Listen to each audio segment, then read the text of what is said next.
各位观众朋友好，欢迎收看中嘉新闻周报，我是施凯文。随着高雄车站即将全新完工，站前长期存在的流浪问题成为一大隐忧。由于环境清洁与杂物堆置的问题，造成当地邻里的困扰，地方期盼公车转运站能尽快启动，以利人流疏散，同时也呼吁市府积极介入。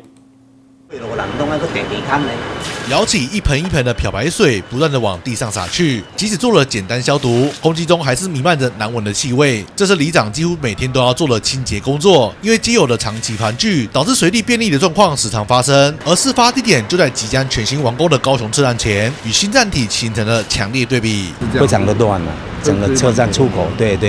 每天都是啊，数量非常多了。从家里载一桶水，那加漂白水把它冲一冲啊，都是在周围尿了，尿稍微非常的重了。除了环境卫生问题之外，人行道上也时常看到大量个人杂物堆置，花圃内还被丢满了瓶瓶罐罐，地方得每天来自行做清扫。但由于杂物部分牵扯到私人产权，里长只能请公部门介入处理。但类似情况还是重复天天上演，路过的民众也都无奈表示，车站前方好像都会有这些状况。这是街友堆放的啦。没清扫吗？跟他讲也是不想清啊，都是一堆啊。环保局的话多吗？这环保局你要有贴公告以后，那派出所再通知他们，供给他们，他们才可以签印呐。那就是管理单位互踢皮球。台铁跟社会局应该要善尽你们管理单位了，不要让整个车站出口这里通道不安全啊，脏乱特别多。那影响旅客的那个观感呐。我觉得应该是是可以做，但是很有难度，因为毕竟台北都做不到，对，台北、桃园都很难做到，台中他们也想做，但是也做不到，所以我觉得要做可以，但是各个县市要做都有难度。里长表示，大多流浪者都会聚集在建国路上的公车亭，因此希望台铁的公车转运站能够尽快运作，或许能够舒缓状况，但也希望市府社会局能够积极介入，进行安置辅导，避免影响全新的车站门面形象受损。我请教一下社会局，那如果我不签印的话，每天一堆，那如果登革热，你要算谁的账？所以说，共同维护是你们的责任呢，不是我们只是义务在帮忙打扫而已呢，不是天天应该的呢。请那个台铁一样啦，就是你们是你管理单位嘛，你一样要提出你相关你管理的那个前者出来啊，不要让地方每天在这里奔命啊。有它的难度哈，但北车可能各地都有这个问题，但是总不能说就放着不处理啊，趁它还没有很严重的时候。有能力处理，应该是要尽早一步一步，因为那不可能一次到位嘛。对。高雄车站作为全新的城市门户，站前环境品质是市民与旅客对城市的第一印象。流浪者群居问题涉及社福、卫生与交通等多层面挑战，需要仰赖公部门跨局处合作，并结合地方期待，才能在社会关怀与市容维护之间找到平衡点。记者陈安军高雄报道。高雄车站的地下街招商持续冲刺，但地上的开发进度却不如预期。原定整合公车路线的东西两项公车转运站，近期传出2度流标，台铁研判与公车运量的锐减有关，引发地方担忧。市议员建议市府应体检公车整体状况，提升运量，才能有效解决转运站的招商难题。高雄车站地下街赶工装潢，招商进度持续冲刺中，但地上的开发状况似乎不太顺利。商业大楼地上室招标仅有1家厂商投标，而车站东西两侧的公车转运站近期更传出2度流标。数十年前就是规划说希望可以来让这个相关的业者进驻，那到现在为什么经过了这么多年，那业者的意愿依然不高？那常常都听到说有业者来询问啊，但是最后却没有人进来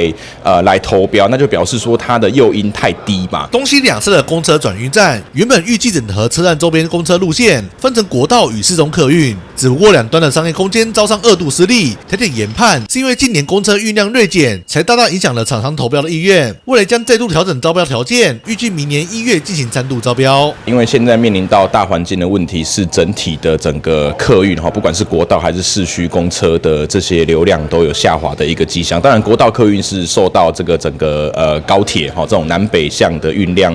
它当然有一些人次的一些转移哈，那搭乘习惯的不同。那市区公车的话，其实主要还是我觉得还是来自于说我们高雄市的公车的整体的规划哈，它的方便度、舒适度、资讯的透明度等等的，并不是这么的 OK。台铁也请他们就标售的金额在下降啦，让厂商可以进来标售，那提高他们的利润哈。因为最近这几年其实经营的一样还是很困难啦。你旅客在这里不是很多哈，厂商投标的意愿不会很高啦。只不过整合车站周边的公车系统，并非单纯的只是让客运开进车站，背后还有大量的建制成本需要考量。此外，整体搭乘路线是否足够便捷，也会直接影响到民众的搭乘意愿。资源建议，是否应该一同体检高雄公车的整体状况，从根本找问题，才能真正解决转运站的招商困境。客运转运站放在车站高雄车站的这个位置，理论上它应该是最适合的，因为在2039年它可以搭配高铁，现在可以搭配台铁跟捷运。那在这个动线的规划，又是高雄的中轴线。其实理论上客运放在这里是最好的，那到底问题出在哪里？台铁公司跟交通局，甚至是中央部会，我觉得都应该来跟业者坐下来讨论看看。对了，都全部规划到里面了，不要在整个建国3路这里哈，影响整个交通那个动线阻塞啊。高雄车站作为城市交通门面，第三转运站的招商失利，显现了城市大众运输系统面临挑战。地方期盼台铁透过调整，明年1月能够顺利找到营运厂商，让这座门户型的转运枢纽能够早日发挥其应有的交通服务效益。记者王军高雄报道。高雄医学院建立至今已经迈入第68年，日前特别举办眼科的卫教展，提升民众对眼疾的认识。除此之外，由于医院建筑已经相当老旧，石泉新整区的大楼开发备受关注，加上对面的歇业影城迎来品牌超市进驻，未来高医商圈能否再起，令人期待。高医生活圈机能相当发达，不过前几年石泉一路的大卖场和影城相继熄灯，一度让商圈暗淡了一半。不过现在传出地主高雄陈家积极招商，迎来新品牌，已经有知名卖场、素食业者还有寿司店等陆续进驻，让在地民众相当期待。我觉得这边的机能都还不错，然后如果开全联也不错，但我记得里面就有一间全联的。全联不错吧？应该会更便利。全联如果移到前面的话，我就会比较显眼的，那机能会比较好。希望上面会有一些娱乐中心这样，因为住这边还蛮无聊的吧。觉得可以多一点吃的，因为对面是医院，这样我们就午餐时间就可以吃别的东西。不同的店家我觉得还不错，对啊。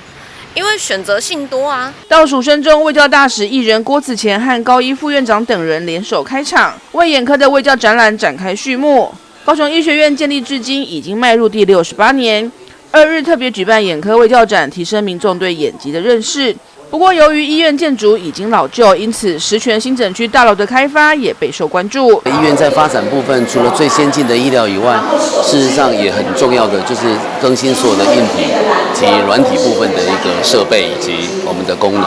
那我们在医院这部分也做了很大的投资，也希望把我们比较旧的建筑，大家知道医院已经68年了，所以我们比较旧的建筑目前都有规划要盖全新的大楼。那在这部分，我们高医的服务一定会提供更好、更进步，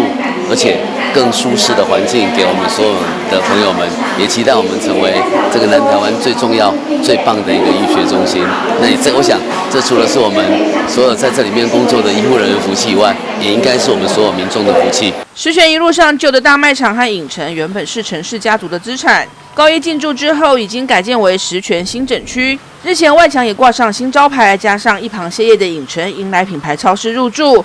未来高医商圈能否再起，十分令人期待。记者张世明高雄报道。高雄鼓山区有树木是长在电杆与保护罩之间，枝叶茂盛，遮挡骑士的视线。里长曾2度通报，担忧电缆受损。台电解释，因为根除树木需要比较多的人力，近期获报后已经立即调派工班仔细锯除树干，彻底解决问题。台电人员包围着电杆，一铲一铲铲除的是树干，一旁还散落着包裹电杆的铁质保护罩与防护泡棉。从照片可以看到，树木是钻进电杆与铁壳保护罩内，在上方散开成大树，过于茂盛的枝叶还会遮挡骑士视线。那个骑摩托车有时候刚好要骑进来，要看这边，有时候会比较会有一些视线上的那个阻挡，因为它这个树长出来，第一个它影响整个行进的那个视线，还有遮到那个凹凸镜，再来，当然它如果越长越大，对它整个电线的基座、电线杆的基座，我认为应该还是会有影响。台电人员是仔细的紧贴电杆，把树干一段段锯除，再用铁铲完整敲断。因为旁边灰色塑胶保护罩内就是变电箱延伸出来的电缆，因此得格外小心。里长表示，树木是2年前长出来，今年2次通报台电都只是砍除遮蔽的枝叶，无法真正解决问题。第一次我觉得应该就要把那个铁壳拿掉，从根处理，但是第一次它是除掉上面而已嘛。那第2次果不其然又长出来又通报，那前2天又处理速度也很快啦，就是把上面给除掉，然后跟第1次的做法是一样的。那只是我会觉得说，照理你如果要一次处理，应该要从根部处理完。台电表示，在近期接获通报后，是立即调动临时工班清除了树冠，因为根除树木需要较多人力，才会再次派员前来处理。整个紧邻电杆把树长出来，而且因为在紧邻我们的设备，这是第1次看到基本上像这一种树还不至于说会影响到我们整个的电力设备除非是说它长成一棵大树不过像这种我们还是需要做预先的处理，以防它会继续再生长。因为通常树根如果到处窜的话，当然会影响我们地底下的设备了所以我们还是要谨慎来把它移除掉。只能说树木长得太刁钻，若不是台电的工程人员，也真的没有办法处理。记者洪俊杰、吴佩珊高雄报道。大都会客运引进33部全新的电动巴士，加入2088国道路线。2088线城际型电动巴士启用典礼日前在国门广场举行，副市长邱佩玲率队出席，与市议员、交通部公路局及大都会客运共同见证基隆城际运输迈向电动化的重要进程。基隆市快捷公车2088路线城际型电动巴士顺利成功上路。2088城际型电动巴士举行启用典礼，基隆市副市长邱佩玲、大都会客运董事长李博文和交通部公路局共同宣布这项好消息。非常谢谢中央跟大都会客运协助我们。2088刚才董事长说有8100个人在坐这个车子，这是很惊人的数字。每一年基隆的每一天出去外面的通勤打工的有11万个人。这11万个人有8000多个人可以享受到这么好的服务，这是我们很开心的。当然，我们很希望交通部可以协助更多有更多的车子可以在基隆，让更多的人可以有更好舒适的坐车的环境。为了响应节能减碳、提升运能，大都会公司引进了33辆城际型电动巴士。和传统市区电动公车明显不同的是，电动巴士总共有42个乘客座位，并且配备行李箱，每天可供8100人次搭乘，往返约有300个班次。基隆市政府它的协助什么？我们在我们的八多子港那边海科馆那边给我们设置停车的站位，还有划定我们充电桩，让我们能充电。那也好，第2点就是说，你人充电桩拉电怎么办？我们请我们那个林佩强林委员他特别跟台电来接触，说请他们赶快给我们送电，要不然我们车子已经打好了，你没有电我们不能开。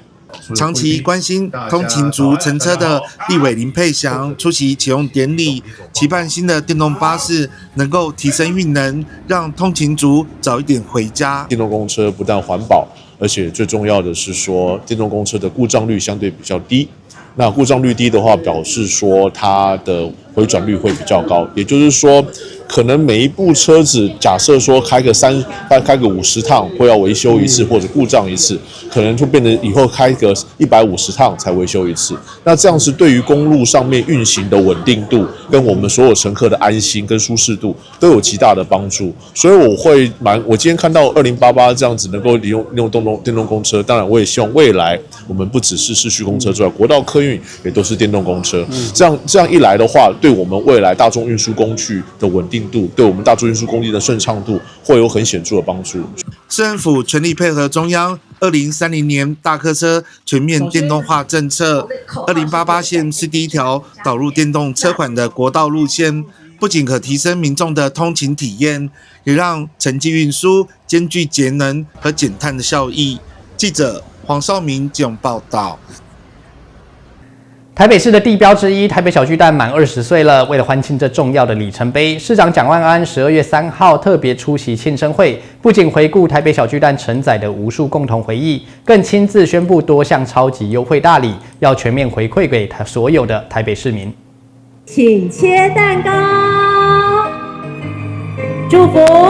台北小巨蛋20周年生日快乐！用由兵工退役滑冰鞋所制作的专属纪念刀切下蛋糕，台北市长蒋万安与台北捷运公司董事长赵少莲、台北市财政局长胡小兰、体育局长游竹平、极光传播局长于翔等人共同欢庆台北小巨蛋20岁生日快乐。前身是市立棒球场的台北小巨蛋，在2005年正式启用。首场演出是张学友的《雪狼湖》音乐剧，20年来已经举办超过2700场国际赛事展演与演唱会，累计吸引2100万人次。从听奥、世大运到 NBA 台北站等重大赛事，到无数精彩演唱会，为许多市民留下珍贵的青春回忆。它的前身是台北市立棒球场，台北市立棒球场也承载了很多我念书时候的回忆。当时许多的职棒赛事在台北市立棒球场举办，我也都和同学到场观赛。而小巨蛋启用之后，我们今天所在的冰上乐园，也是当时第一个对外开放，也是台湾第一个符合国际标准，也可以举办冬季奥运的标准溜冰场。所以我们有这么好的场域，我们也在20年来发挥了最大的效益。我们刚看到影片，举办了无数大家喜爱歌手表演团体的演出，还有迎来许多的国际赛事，包括举办听奥，包括世大运、世壮运、NBA 台北站等等，有许许多多精彩的回顾，也让大家有很多青春的回忆。即将在12月底第4度在台北小巨蛋开演唱会的宇宙人也出席庆生会，肯定台北小巨蛋成为许多音乐人圆梦的舞台。小巨蛋对我们音乐人来说，不会只是一个舞台，还是一个把梦想变成现实的地方。那刚好这个月20号，这是我们第4次来小巨蛋开演唱会。那今天来参加活动，感觉也是明明对我们这个演唱会有一个加持，刚好都是20。欢庆小巨蛋20岁生日，蒋万安也宣布一系列优惠措施。首先是小巨蛋最受欢迎的设施冰上乐园，即日起到本月底，平日门票全面半价。另外由北捷公司营运的台北市立儿童新乐园以及猫空缆车也同步加入庆生活动，从12月3号开始一直到12月5号，为期3天。这两大设施的票价也通通推出半价优惠。想要溜冰、搭猫缆或玩乐园的朋友，记得把握这波难得的半价机会。到年底，我们希望大家能够欢庆小巨蛋的生日，以及迎接圣诞佳节，所以我们冰上乐园平日半价，欢迎大家共襄盛举。另外，油气公司所拥有包括儿童新乐园，还有猫缆，我们也为了欢庆生日，为期3天，也是半价。我们希望让大家一起共同见证这重要的时刻。蒋万安也预告，小巨蛋接下来几个月行程满档，包括韩国女团 Baby Monster、韩流天王 Rain 以及台语天后江蕙、歌手魏如萱等重量级卡司，都将陆续在小巨蛋举办演唱会。我知道大家都非常的兴奋，很多售票的资讯一出来，票都是秒杀，所以我们很期待小巨蛋在接下来能够带给所有市民朋友更多大家喜爱的表演，带给大家更好的体验。北市府期盼透过这一次的台北小巨蛋20周年庆优惠活动，能够让更多市民朋友感受到这座城市地标的活力与热情，共同迈向下一个里程。记者张启腾台北报道。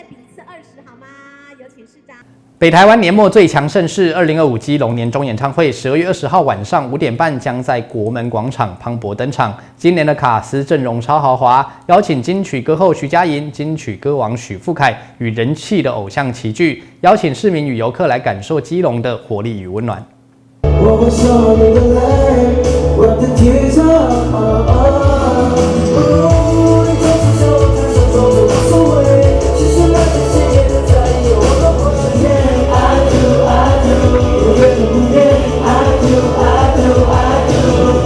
这一团有没有18岁呀？天哪，我们是不是跟大家先好好的打声招呼好不好？好，大家好，我们是 Arcus， 我是彦凯，我是李定，我是嘉晴，我是 Alex， 我是 Mikey， 我是东汉。耶，最棒的 Arcus 来到基隆哦！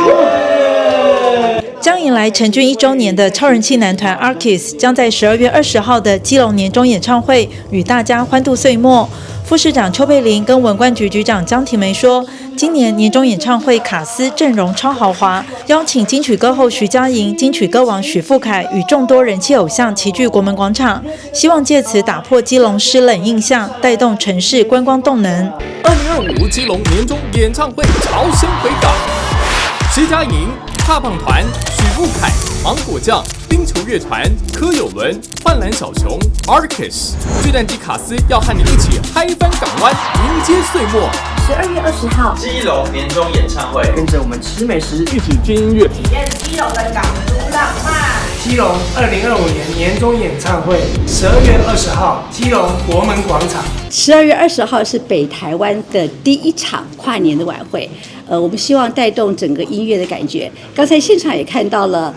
非常棒年轻人的表演，我很感动。我觉得很希望带给大家看到的是，基隆是阳光、音乐、可爱、欢乐的一面，而不再是阴沉多雨。我们希望他在我们的港边欣赏我们很好的美景，还有我们的一个 IP 的一些活动，还有就是我们的田寮河。我们希望去调整我们在跨年给很多人的一个感受，希望这边是温暖的，也是舒服的。那当然呢，潮声回港是一个概念，就是我们希望所有的基隆的孩子们，以及我们基隆的好朋友们，都可以回来基隆来看看我们现在的家乡已经不太一样了，已经不再是湿冷是非常的明亮，也非常的温暖，也欢迎大家一起可以来感受不一样的基隆。最终是希望所有基隆人都回来，把你们这一年的酸甜苦辣，你们所有的辛酸，你们的开心，都在这地上得到释放，得到开心。再次希望大家别忘了12月20号来参加我们最棒的跨年晚会。结合音乐与美食市集，市府热情邀请市民与游客来参加全台第一场的岁末派对，感受基隆港都的活力与温暖。也预告12月31号凌晨将在基隆地标释放跨年烟火秀，延续年末的热情，一路嗨到新年。记者黄日升、陈淑平基隆报道。新北市政府昨天举办闪耀新北1314跨河烟火记者会，市长侯友宜出席，与现场嘉宾一同参加启动仪式。侯友宜表示，今年跨河烟火从晚上的8点26分开始释放，象征2026年的到来。另外，市府也将在淡水、八里两地增设活动舞台，邀请日本人气创作歌手樋口爱、韩国人气天后华莎等多组艺人带来精彩的表演，欢迎民众到淡水、八里欣赏全台最早迎接2026年的跨年烟火。数5、4、3、2、1，请按钮。跨年还找不到地方去吗？新北市政府昨天宣布，今年新北跨年烟火将以即将完成的淡江大桥为连结，届时民众在淡水、八里两岸都拥有绝佳的观景体验。从12月31日20点26分开始释放，象征2026年的到来。释放时间更长达13分14秒，有一生一世的寓意。同时，市府也将在淡水渔人码头的星光舞台及今年新增的巴黎左岸新月舞台，邀请台湾知名歌手萧煌奇、日本人气创作歌手樋口爱以及韩国人气天后妈妈木成员华莎带来精彩演出，欢迎民众到淡水欣赏全台最早迎接2026年的跨年烟火。新北市长侯友宜表示，市府今年特别以即将完工的淡江大桥为连结，新增巴黎舞台，打造双主场跨河演出。这次也特别邀请有世界地标烟火首选团队之称的法国团队 Group F 操刀烟火设计，将释放60种花式，共35520发烟火，规模为历年最多。时间很快，新北市跟中央一起合作盖淡江大桥，从我开始当市长，动工到现在，即将在明年就要完工了。淡江大桥可以展示我们全世界不对称协长条最大跨距的一个桥梁。新北市长后也特别提到，跨河烟火也会邀请国内超强卡司进行演出，活动将从下午4点30分开始，欢迎民众提早抵达漫游淡水、巴黎，欣赏古迹景色，并于晚上欣赏璀璨烟火，度过美好的跨年夜。为了迎接这个淡江大桥，我们就连续前5年开始做放烟火。那为什么放的是2020，明年2026是8点26分。所以5年前是2021，我们就8点21分开始放。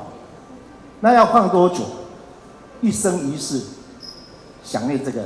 然后为什么后面忘了讲叫92年？是920米的淡江大桥，叫就爱你。所以那时候说8点21分，然后8点21分，2021一生一世就爱你。新北市文化局表示，今年活动卡司邀请台日韩3国多组艺人，在淡水、巴黎两侧舞台带来精彩演出。此外，也会规划光映淡水、星光舞台、闪闪市集、新月舞台、微光市集5大主题活动，让民众得以放慢脚步，漫游古迹市集，享受夜间烟火。周边旅宿如福隆大饭店、淡水渔人码头店、江捷金玉香酒店与巴黎福朋喜来登酒店也会提供便宜的住宿与观景选择。更多活动资讯，民众可上活动官网进行查询。记者肖世宏新北采访报道。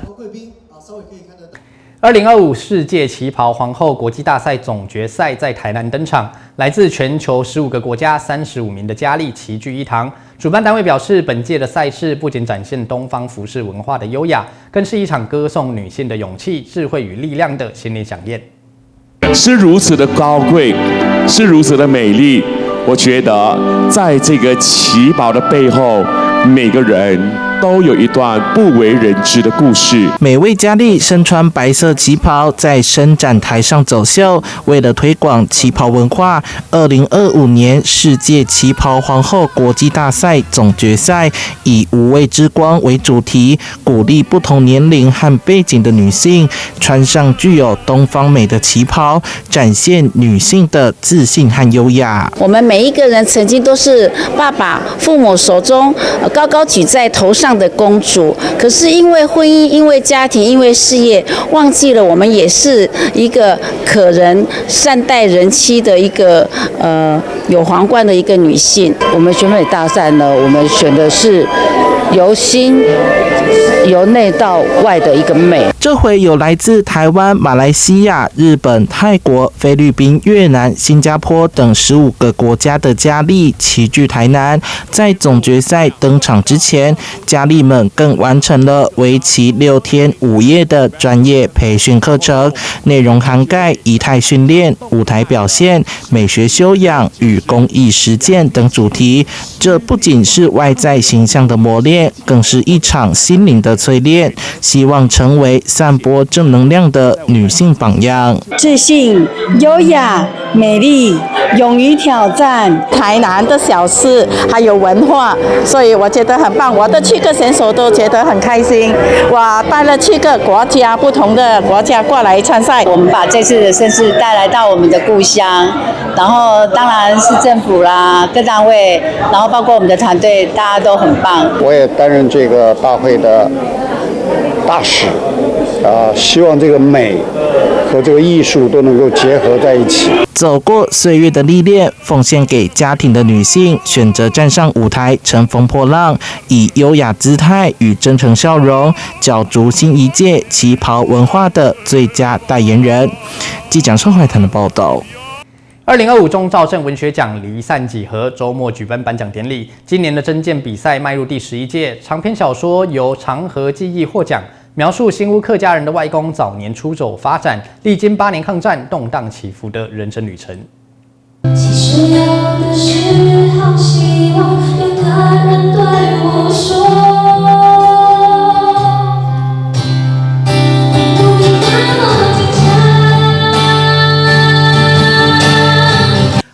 2025中兆镇文学奖离散几何举办颁奖典礼，今年征件比赛迈入第11届，征件量也突破以往纪录，高达2109件。桃园市长陈善政特别出席颁奖表扬得奖者，更指出桃园中兆镇文学奖已经是全国性甚至国际性的文学比赛，期勉多家们再接再厉，持续在创作之路持续耕耘。那么今年我们收录的这些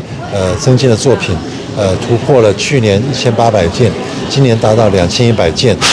我想这成长非常惊人，显示说我们中兆镇文学奖已经超越了一个在地的文学，甚至全国文学，而变成一个国际性的一个文学的征奖比赛。我觉得他们的作品都非常优秀，希望他们在这个创作路上能够继续的再接再厉，将来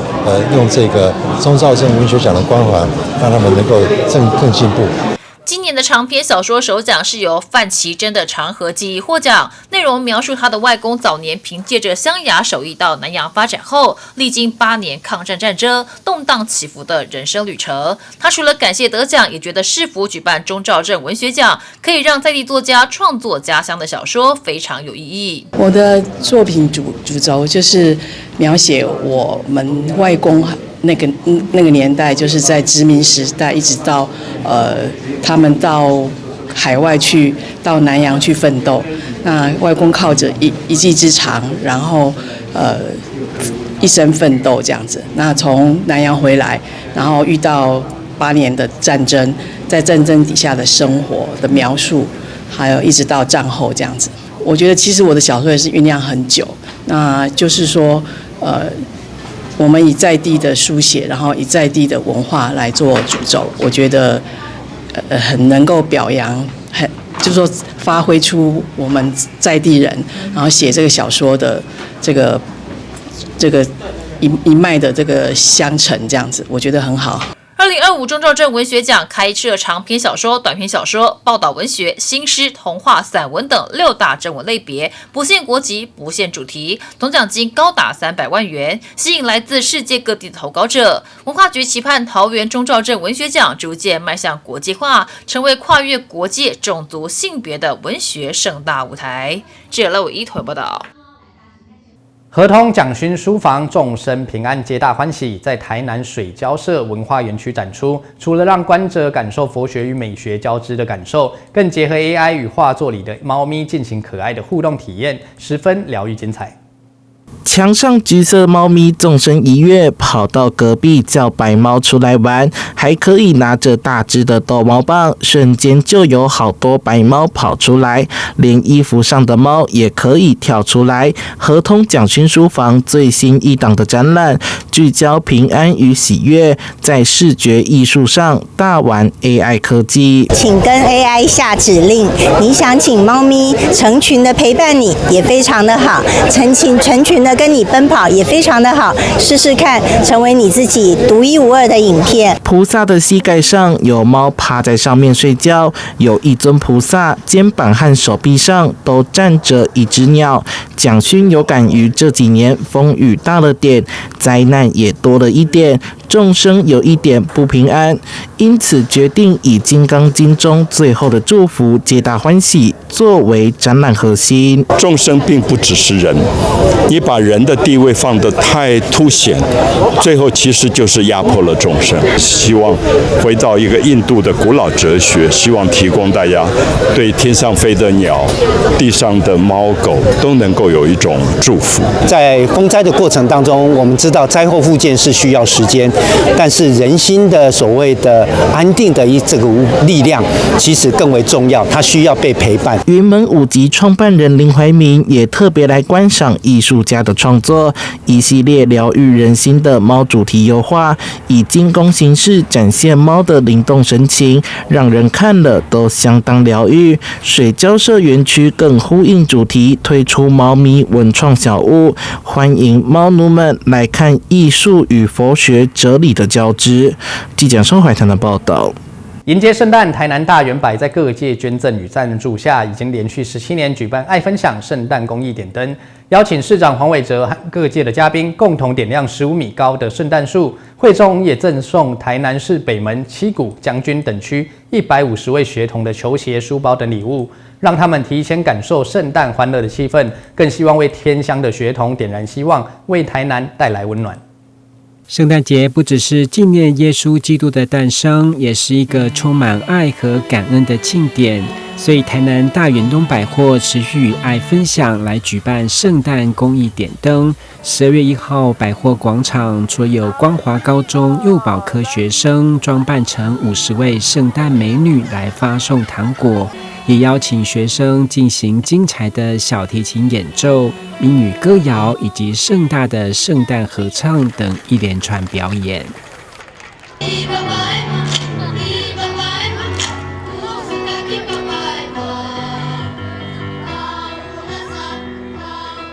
除了学生表演，还出现超人气的蔡奇亚、叶奇亚的见面会来炒热气氛，加上圣诞装扮的 AI 机器犬已经会跑跳等特定动作，吸引众人眼光，纷纷拿起手机留念。当然，圣诞公益的重头戏，百货总经理徐雪芳在市长黄伟哲的见证，也一一赠送台南市北门、七股、将军等3区150位学童有球鞋、书包等圣诞礼物，说让他们提前感受圣诞欢乐的气氛，更希望为偏乡学童点燃希望。大家对于我们偏乡小朋友的爱，也会成为他们脚前的灯，路上的光，让他们能够走得更远，然后以后要承担更大的责任。最重要的是，长大以后，我们的孩子要能够学会回馈社会。长年以来，台南大圆柏的爱分享，在各界企业的公益赞助和有志的捐赠活动越办越盛大热闹，已经连续17年。所以会中百货总经理也亲自颁证感谢状，场面温馨。我们点亮的灯，不是只是耶诞树的灯，更是来自四面八方各界最温暖、最灿烂的爱心，对不对？对。在我当市长7年，我们来了7年了，但是也非常非常感谢哦，每年都让我深深的感动，每年都让我满满的欢喜。要代表台南市186万市民朋友们，感谢远东百货能够募集这么多对于我们同学就学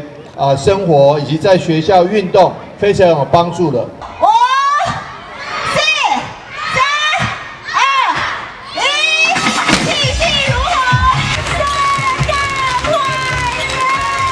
乐！在这个温馨的时刻，百货透过圣诞公益点灯，不只要点亮15米全市最高的圣诞树，重要的是要将关怀和祝福传递给更多人，共同分享圣诞的喜乐。记者郭文吉台南报道。桃园的好茶，阳明国际。桃园市龟山区2位在地农友，益寿茶园的林宇阳和益成茶行的吴春长，今年参加日本世界绿茶评比会以及英法的世界茶叶大赛，都获得金牌奖和评审推荐奖的殊荣。因此，龟山区农会在日前举办表扬大会。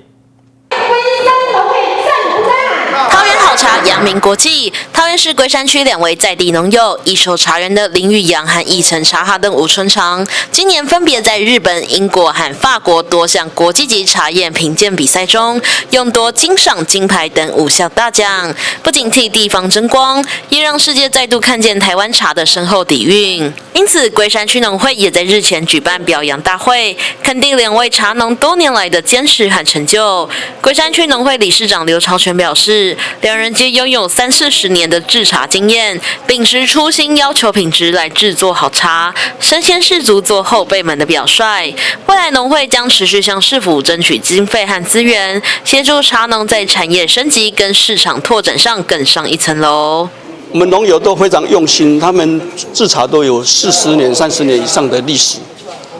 很用心啊，经常都在研究怎么做好茶，做一摆茶吼，爱做3工3暝，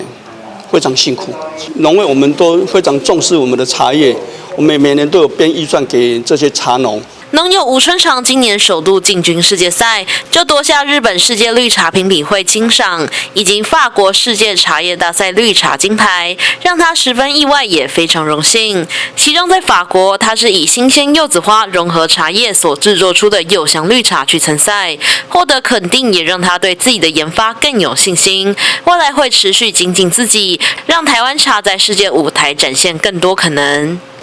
法国的这个世界绿茶比赛是柚香绿茶，那柚香绿茶是以最新鲜的这个柚子花跟茶叶共同下去制作，然后再以低温烘焙，让茶叶保留它的香味跟滋味在。我是很意外，但是我也很感谢国际评审团的一致的肯定，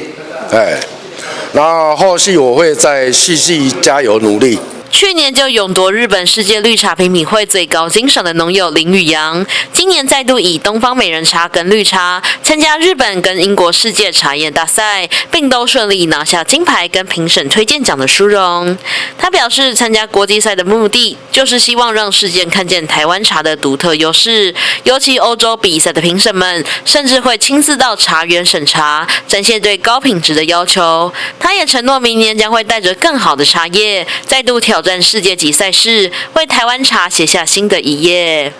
参加这个国际比赛，就是说让世界能看到我们台湾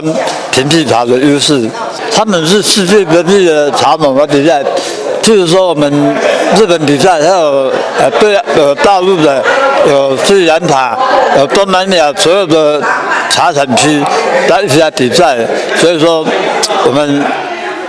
台湾茶也不逊色，茶的东西它不是用讲的，也不是说用形容的，是要喝到。所以说我们不在欧洲那边，他们每年都会来参访，实际来看我们的茶园，和我们的茶园管理，还有我们的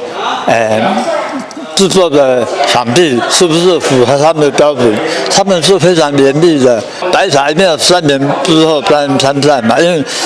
今年没有拿去比，就是说我们它的成熟度还不够，所以说我们还没有拿去参赛。我明年就会准备一些白茶去参赛。随着时代变迁，龟山区种茶总面积仅有37.6公顷，然而在地农友的制茶技术却是全国数1数2。不仅参加县市跟全国比赛，历年都有亮眼成绩。近年跟跃进国际大赛荣获多项殊荣，让台湾的茶叶名声远扬国际。2位获奖农友表示，台湾茶绝对不输给世界其他产区，未来将持续以最高标准来制茶，推动平地茶走向国际。记者林报道。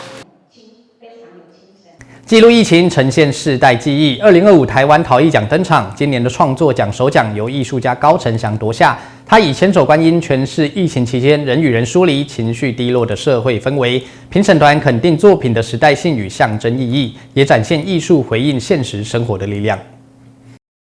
一个像是千手观音又像是传声筒的陶瓷作品伫立在展场中，乍看缤纷活泼，细看却充满不安与张力。2025台湾陶艺奖今年创作奖首奖由艺术家高承祥的告别夺下。作品暗喻集体焦虑与社交的距离，记录疫情如何改变人与人的互动，也将这段难以言喻的时期凝结成可被阅读的陶艺语汇。这件作品是我在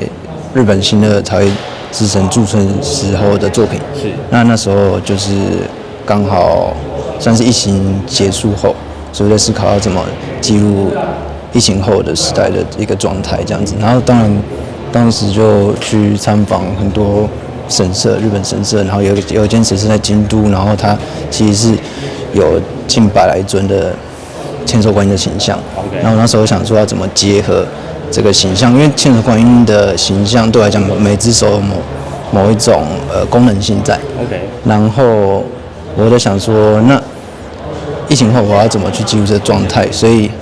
我那时候就制作这个某种穿戴性的陶瓷装置创作这样子，然后它是连接我的面部，然后它的装置是中空的，所以我想要去触碰这些街上日常的某种生活上或是观众的某种心理的某种状态，就是看他们对于某种关于卫生习惯的改变有什么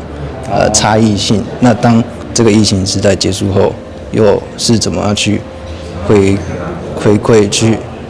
观看我这个所谓的某种行动这样子。评审团指出，他的作品不只是形式上的创新，更将时代的记忆融入创作。防疫的隔离、冷清的城市、猝不及防的恐惧，让观者一眼就回到那段集体的记忆。观众看到这个作品，他知道原来在21世纪初期的时候，我们人类面临一个很大的浩劫，叫做 COVID-19。那艺术家他不能置身事外，他必须透过他的创作，跟写文章的人一样，跟写报道的人一样，要把它记录下来，让以后的人我们可以知道这事情是存在的，即使它不完美，可是它对我们产生了影响。如果没有人做这个工作，这个事情永远没有人会记得。这就是艺术品要被收藏的原因，也是今天高承祥他的作品可以得奖的原因。那撇开这个以外，高承祥的作品，它不是所有作品里面制作最精良、技术最完美，不是，它没有办法比楼上很多作品做得更漂亮。可是漂亮这样一种特质，在我们这个材料里面，已经被过去几千年的艺术家不断的演练。那这种演练它是有价值，可是它的价值在今天是不是还是一样？这就是我们评审团非常挣扎的部分。所以今天也希望各位在观赏这些作品的同时，是不是可以看到作者他想要跟大家讲什么？艺术家不是置身事外的旁观者，而是生活紧密连结的创作者。高承祥表示，艺术家常常与自己对话，然而面对巨变的年代，创作也是一种对外界的提问。未来会继续与外界互动，透过这样的方式，让陶瓷走出工艺的框架，成为大众理解世界的一种方式。记者施凯文新北通报了。为了持续推动企业落实永续转型，由财团法人商业发展研究所协助台南市政府举办的 ESG 概念店认证已经迈入第3年。今年总共有19个品牌、22家门市店通过认证，特别在市府举行颁奖典礼表扬。由市府经发局委托财团法人商业发展研究院办理 ESG 概念店认证，今年已经进入第3年。最新一届总共有19个品牌、22家卓越门市通过认证。日前由经发局长张庭元一一颁奖表扬，22家门市涵括批发零售、餐饮、旅宿、生活服务到地方创生都有。我很高兴，就是说我们在做幸福城市的这一块哈，有关于 ESG 的部分，我们有这么多企业来参加。那台南市呢，也是是算是各个6大都市里面第1家嘛哈，唯一的1家了哈，所以我们觉得有这样的社会责任，我们也期待有未来呢持续办理下去哈，能够把这个 ESG 精神能够打到国际哈，至少台南不会只是一个 local 的一个地方政府，他希望有一个国际的品牌，那至少在 ESG 部分哈，这是国际的趋势，我们大家一起来努力，我们也透过这样的验证和认证，希望呢企业跟我们地方政府一起携手合作。受委托财团法人商业发展研究院副院长张黄珍也亲自南下。他表示，这项计划涵盖门市碳盘查、制定减碳计划、导入 ESG 管理思维，希望协助企业强化永续经营能力。这次商研院我们协助台南市政府青花局举办台南市 ESG 概念店，这已经是第3届。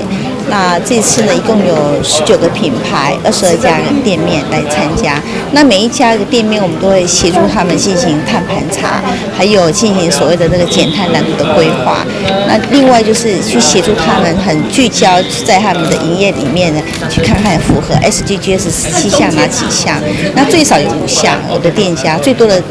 店家做到11项。那但上一院在辅导的部分，除了就是说展现台南市在 ESG 永续议题的这个展现之外呢，我们后续还有一些相关的辅导。所以其实去年第2届的一些店家，他们有参加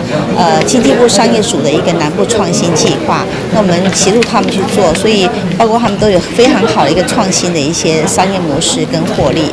经发局长张庭元也表示，这项计划到目前累积43个品牌，53家店家获选，不只让永续行动走进店家，更让台南成为全台推动永续商业最早也最有成果示范城市。记者林银庚台南采访报道。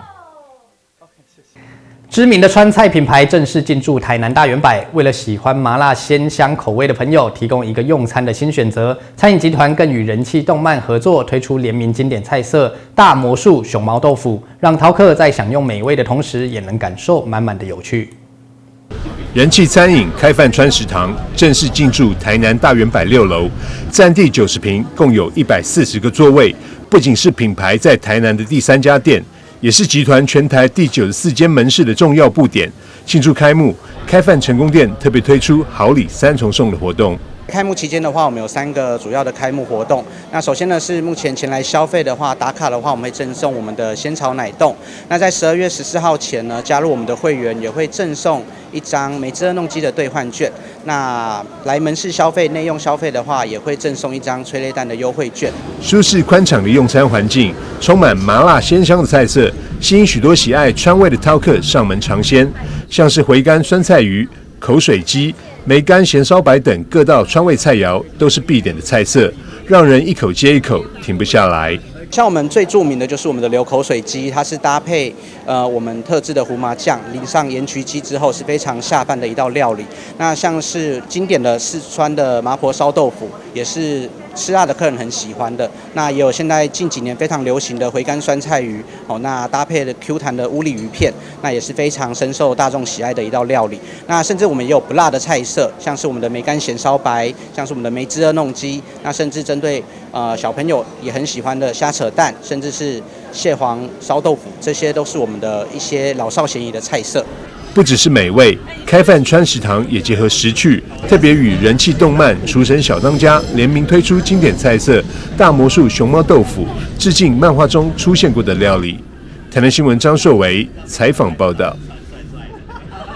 猪血汤炒米粉可以说是台湾经典的早餐搭配，在林雅北极店旁有间传承50年的小店，靠着物美价廉、分量实在，让饕客爱到天天上门购买。早晨的阳光恰巧照亮了小店，开在北极店旁的大肠猪血汤，靠着味美价廉、分量实在，传承了50多年，是许多饕客都爱的台式早餐。我就天天来，都来吃早午餐啦。这店哦，这个汤头是很棒啦，里面有猪血，还有大肠，汤头也是蛮入口，还有它的面蛮香的，它米粉蛮 Q 的。我们店里招牌就是大肠猪血汤，我们每天用熬的那个新鲜大骨熬的高汤，再有我们独门就炸的那个葱酥里面下去熬煮的那个高汤，就是跟别人的味道，这个葱酥别人是没有的，这是我们自己调配的。再就是我们的炒面炒米粉，这就是我们的招牌。一碗猪血汤，一份炒米粉，可以说是台湾人的经典早餐。但这间的分量多到用汤匙随便一咬都能吃到满满配料，而一旁的炒米粉还有老饕们的独家吃法，不仅能跟炒面搭配一次享用，还能加上老板娘的特制辣酱，让味觉层次更加丰富。那以前是老阿嬷传给他媳妇在做的。我就在他店里跟他洗大肠啊，再就是炸松酥之类的，再就是帮他的忙这样子，就慢慢学。因为他那个媳妇也是大陆的，他就对我很好，他就慢慢的就教给我。我们每天都是新鲜的食材，每天大肠都是我自己现洗的，每天都要熬高汤。因为今天礼拜一，我们就是我一般的熬一大骨高汤，就是大概用2天。因为那个高汤要稀释，不稀释就是太浓了。从清早一直开到晚上的小店，即便要天天起早贪黑的备料与经营，老板娘也想尽可能的让饕客们随时吃到这份在地美食。记者洪俊杰、李品荣高雄报道。平镇中丰路与中庸路口有一家不起眼的小店，老板45岁，从台商返台重新出发，每天清晨卤肉，周周南下载海鲜，用最土法却最真实的方式，把嘉义东石的鲜味与桃园在地食材融合成一碗卤肉饭。许多熟客3天2头就要来报到，用味道记住老板的不将就坚持。位在平镇中丰路与中庸路的交界，有一家低调的小店，在用餐时间总是热闹。老板2年前45岁从大陆返台，面对人生停损点，坦白说当时不知道还能做什么。在朋友的鼓励下，他索性把嘉义东石的海味、奶奶留下来的古早味以及桃园在地米与酱油重新组合，煮出自己的新方向。邻居本来找我一起做鸭肉，后来鸭肉没有做成，然后刚好以前的台商的朋友在三重，他们蛮大一帮的，然后也是做卤肉饭相关的，然后就叫我做这个卤肉饭。然后做完卤肉饭之后，我本身嘉义人，东石人，所以我就把东石的海鲜，然后加上这个卤肉饭，然后就开了这间店。他说，中年创业没有退路，刚开始每天只睡5到6小时，清晨卤肉，晚上跑南部渔港。就是为了补足自己不擅长的那一块，也因为这样，他更相信这个年纪想重新开始，就只能做别人做不到，也不愿意花时间去做的事。又拉了我同学、我邻居一起做，说真的，只能成功不能失败。然后本来想说，如果开不成的话，反正做生意嘛，难免的就算自己的，所以基本上我一天只睡5到6个小时。可是要做的话，只要告诉自己。只有别人做不到，别人不愿意做的，你才有机会。不然的话，别人都已经会了，不可能，我们这个年纪才会有的机会啊。店内的卤肉饭是必点招牌，老板每天清晨开始熬煮，要卤满12小时，隔天才肯端上桌。加上一匙自家东石带上来的蚵仔，一入口就是天然的海味甜度。老板说，北部能吃到真正的东石蚵仔并不多。但他愿意1周跑2、3趟，就为了让客人吃到最新鲜的食材。因为本身外行，所以我尽量把在地的桃园的米、桃园的酱油，加上我们嘉义的海鲜，然后就融入在一起。在基本上东石的科很难超过浊水溪，因为基本上在东石就已经卖完了，所以很多标榜的都是进口的，然后只是洗一下产地，要告诉你它是东石的。其实东石科在北部很少，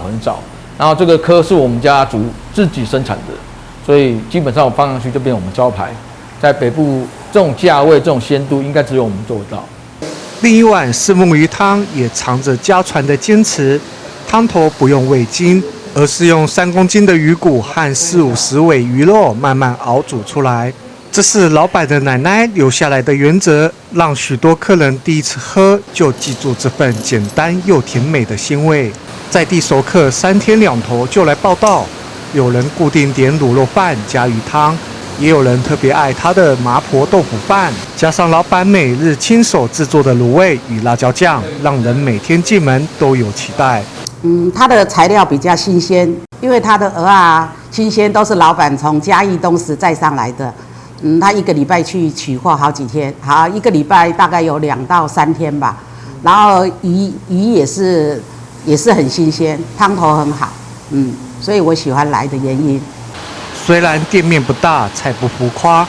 但最动人的其实不是味道，而是老板那股中年重新站起来的勇气。从台商回到台湾，从迷惘走到现在，他用12小时的卤香换来的不只是生意，而是证明自己仍能在45岁开启第2人生。对许多客人来说，这碗饭象征的不是饱足，而是一种人生还能再拐一个弯的希望。记者李承浩台湾采访报道。以上就是这周的中嘉新闻周报，感谢您的收看，祝您顺心，我们下次见。